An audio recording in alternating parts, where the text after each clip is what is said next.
Today we are making instant vanilla pudding mix. Alright, we've made our instant chocolate pudding mix. You can check the card out right there.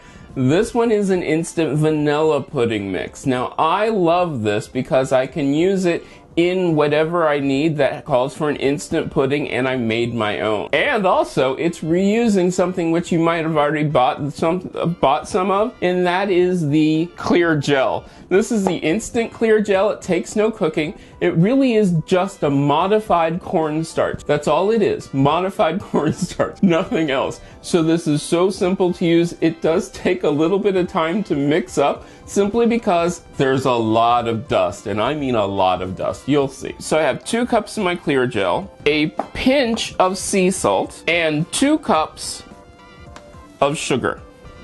And I'm using raw sugar, of course, because I always use raw sugar. You can use whatever sugar you like. We're going to mix this up.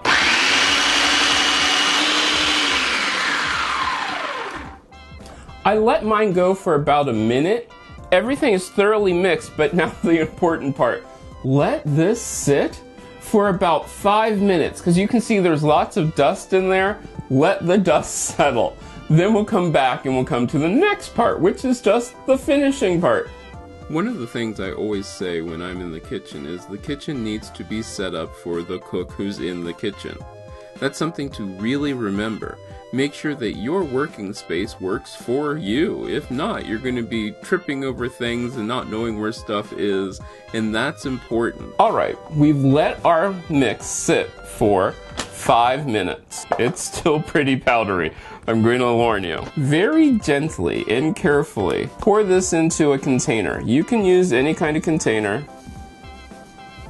And you can see there is powder everywhere. Let the powder clear some, put the lid on it, then let this sit for a little while before you use it. Be thinking all the time, what do I use the most? Where should it be? Where can I just grab it and go?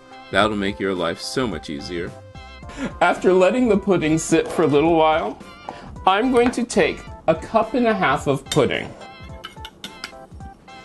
What? You'll be better at measuring this than I am.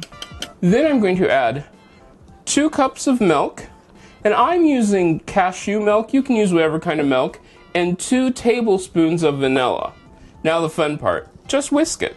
This does take a while, but just whisk it and it will thicken up. Once you've whisked it, and I did go to a blender to just make it go a little faster, you have a super thick, super good pudding. Let's give this a taste.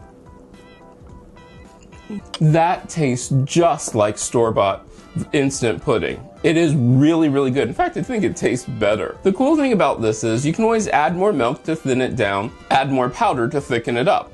It's up to you.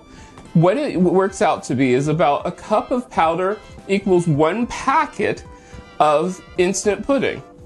Simple enough. In no time, you'll be having your own instant pudding, and you can make it yourself using a few simple ingredients which you might have on hand, and if not, you can get them easily. Remember to subscribe. You can hit the icon down there. Every Monday through Friday I do a different video. On Monday it's always for the at home. On Tuesday it's a recipe. On Wednesday it's tips for running your house. On Thursday it's a cocktail. And on Friday you'll wake up in the morning with a recipe for a sweet treat. Remember to like and share this on social media. Let other people know about it, because I bet there's some recipes that you might be able to get them to make for you. Running your house doesn't have to be a full-time job. Turn it into a hobby and have some fun.